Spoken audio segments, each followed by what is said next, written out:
Hello friends, welcome to Rajibul's kitchen. আবারও একটা নতুন রান্নার ভিডিও নিয়ে চলে এসেছি আপনাদের কাছে। তো আজকের রেসিপি কাশ্মীরি আলুর দম। তো অবশ্যই ভিডিওটা না কেটে শেষ পর্যন্ত দেখবেন।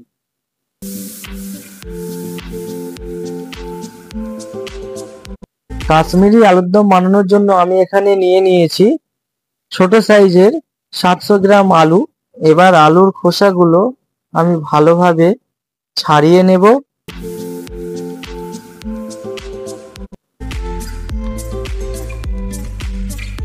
এবার পরিষ্কার জলে আমি আলুগুলোকে ভালোভাবে ধুয়ে নেব। আলুগুলো এখন ভালোভাবে ধোয়া হয়ে গেছে।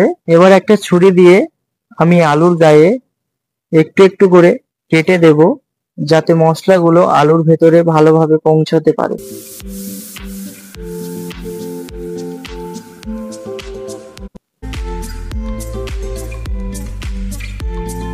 এবার আমি একটা পেস্ট বানিয়ে নেব আলুটাকে ম্যারিনেট করানোর জন্য। তো নিয়ে নিচ্ছি এখানে আমি পোস্ত, কাজু ও চারমগজ।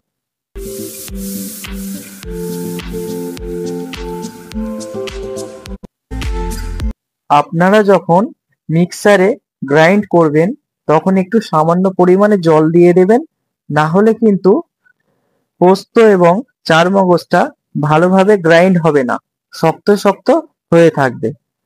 কাজু, পোস্ত ও চারমগজটা এখন গ্রাইন্ড হয়ে গেছে। এবার একটা পাত্রের মধ্যে কিছুটা পরিমাণ টক দই ঢেলে ভালোভাবে ফেটে নেব। আলুর দমে দেওয়ার জন্য আমি এখানে একটা ভাজা মশলা বানিয়ে নেব। তো তার জন্য নিয়ে নিচ্ছি এখানে আমি 10 থেকে 12টা গোলমরিচ, নিয়ে নিয়েছি 3টে দারচিনি, নিয়ে নিচ্ছি একটা জয়ত্রী, নিয়ে নিচ্ছি 1 টেবিল চামচ সাজিরে, 6টা এলাচ, নিয়ে নিচ্ছি 10 থেকে 12টা সামরিচ। এবার আমি মশলাগুলোকে কড়ার মধ্যে দিয়ে দেব আর 4 থেকে 5 মিনিট ধরে মিডিয়াম ফ্লেমে রেখে মশলাগুলোকে ভালোভাবে ভেজে নেব।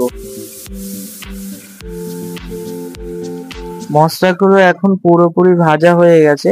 এবার মিক্সার গ্রাইন্ডারে দিয়ে ভালোভাবে গুঁড়ো করে নেব। মশলাগুলো এখন গুঁড়ো করা হয়ে গেছে। এবার আমি তুলে রাখবো। আর অন্যদিকে একটা কড়াতে কিছুটা পরিমাণ তেল দিয়ে দেব।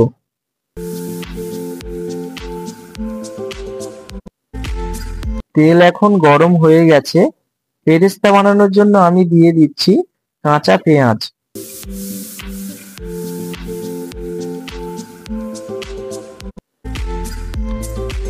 পেঁয়াজগুলো এখন লাল লাল হয়ে গেছে। তো বেরেস্তা ভাজা এখন কমপ্লিট। এখন আমি পেঁয়াজগুলোকে তুলে নেব আর একটা প্লেটের মধ্যে ঠান্ডা হওয়ার জন্য রেখে দেব। এবার আমি আলুর দম বানানোর জন্য আলুগুলো প্রথমে ম্যারিনেট করে নেব। নিয়ে নিচ্ছি স্বাদ মতন লবণ, অ্যাড করছি পরিমাণ মতো আদা রসুন বাটা,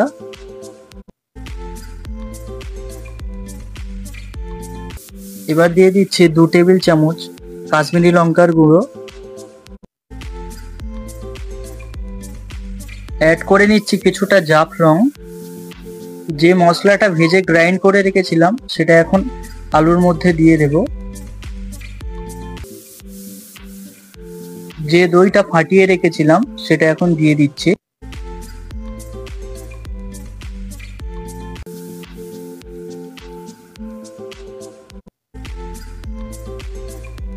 কাজু, চারমগজ ও পোস্ত যেটা কিছুক্ষণ আগে পেস্ট করে রেখেছিলাম সেটা এখন দিয়ে দিচ্ছি।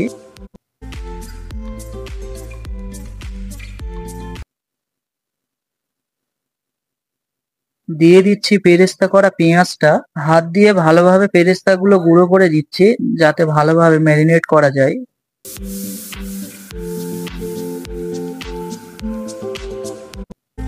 এবার ভালোভাবে কিছুক্ষণ ধরে আলুগুলোকে ম্যারিনেট করে নেব।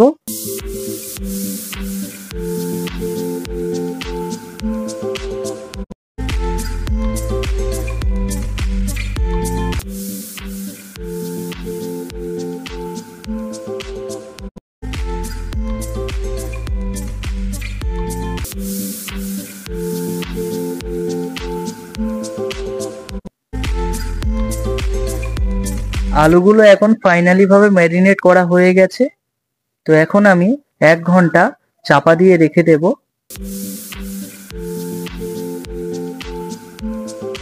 পেরেস্তা ভাজার তেলটা আমি ফেলছি না, ওটার মধ্যে দিয়ে দিচ্ছি 2টো তেজপাতা, দিয়ে দিচ্ছি 2টো এলাচ, অ্যাড করছি 3টে দারচিনি। এবার আমি একটু নেড়ে নেব।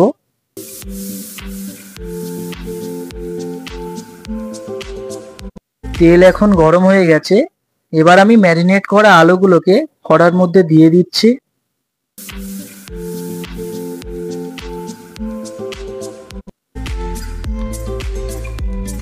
4 থেকে 5 মিনিট আমি আলুগুলোকে ভালোভাবে কষিয়ে নেব, কোনো জল না দিয়েই।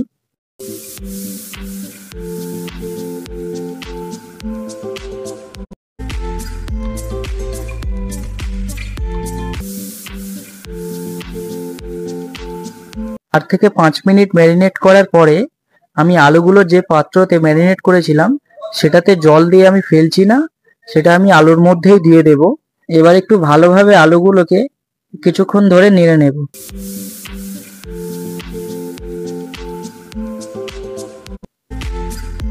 কিছুক্ষণ পরে দেখতে পাচ্ছি আলুগুলো এখন ফুটতে শুরু করেছে। তো এটার মধ্যে দিয়ে দেব 2 টেবিল চামচ শুকনো লঙ্কার গুঁড়ো, স্বাদ হওয়ার জন্য দিয়ে দিচ্ছি 1 টেবিল চামচ চিনি,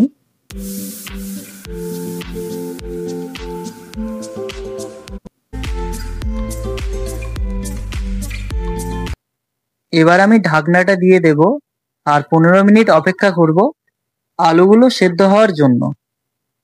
আর মাঝে মধ্যে একটু নেড়ে নেব, না হলে কিন্তু নিচের মশলাগুলো পুড়ে যাওয়ার চান্স থাকে।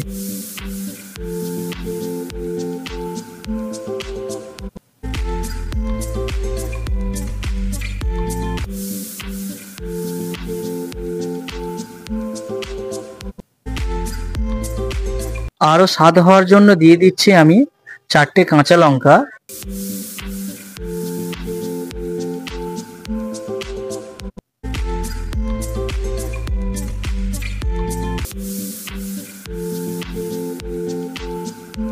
এখন আমাদের কাশ্মীরি আলুর দমটা রেডি হয়ে গেছে।